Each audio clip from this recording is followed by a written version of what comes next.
The father of men and gods complied at once. He winged Athena on with a flight of orders. Quickly, down you go to Troy's and Achaea's armies now, and see that the Trojans break the sworn truce first, and trample on the Argives in their triumph.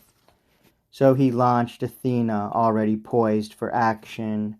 Down the goddess swept from Olympus's craggy peaks, and dove like a star the son of Cronus flings, Cronus with all his turning, twisting ways, a sign to men at sea, or a massive army marching, blazing on with a stream of sparks showering in its wake. Like a shooting star, Athena flashed across the earth, plunging down in the midst of both camped forces.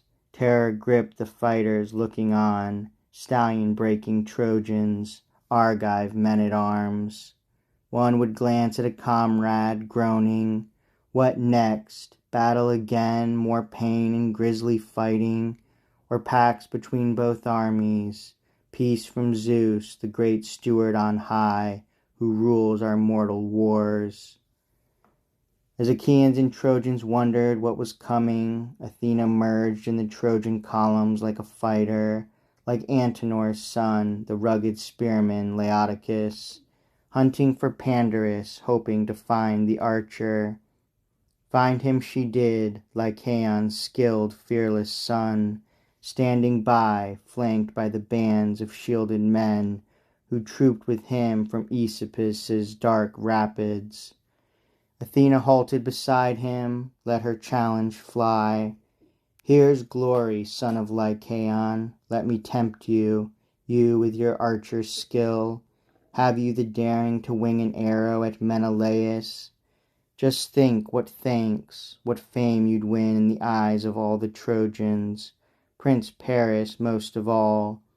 The first among all, you'd bear off shining, priceless gifts from him. Just let him see Menelaus, Atreus' fighting son, brought down by your shaft and hoisted onto his pyre, mourned with grief and tears.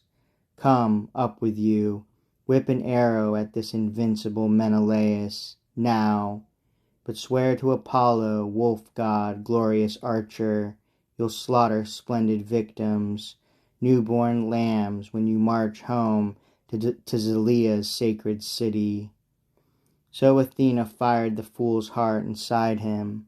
Then and there he unstrapped his polished bow, the horn of a wild goat he'd shot in the chest one day as the springy ibex clambered down a cliff. Lurking there under cover, he hit it in the heart, and the fine kill went sprawling down the rocks. The horns on its head ran 16 hands in length, and a boyer good with goat horn worked them up, fitted, clasped them tight, sanded them smooth, and set the golden notch rings at the tips. Superb equipment, bending it back hard, the archer strung his bow, propping an end against the ground as cohorts braced their shields in a tight wedge to hide him, fearing bands of Argives might just leap to their feet before he could hit Menelaus, Atreus' fighting son. He flipped the lid of his quiver, plucked an arrow, fletched and never shot, a shaft of black pain.